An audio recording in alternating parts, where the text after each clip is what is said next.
Okay, here are the plans.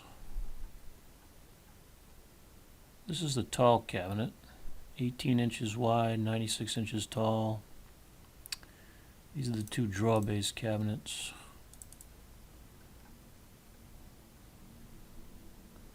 See what we have here. Looks like we've got a filler here, filler, and a filler on each of the tall cabinets. Then these two tall cabinets are cheated out from the wall. Let's see if we can look at both the elevation and the floor plan.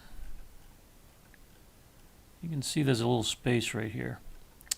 I want to give the illusion that these tall cabinets are deeper.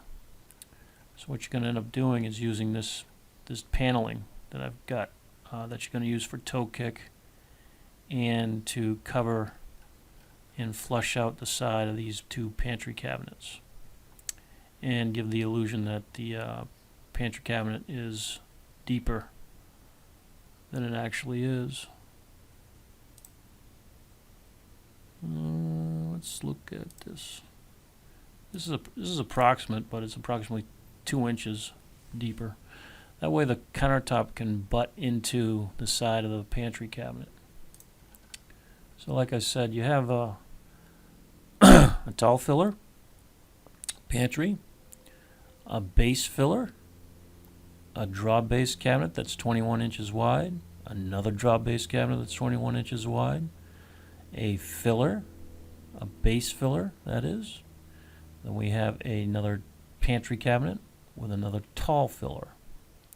Now some of this tall filler you might need to build up the height on top of these two base cabinets because you want the open cabinet, which is right here, to sit on top of the countertop.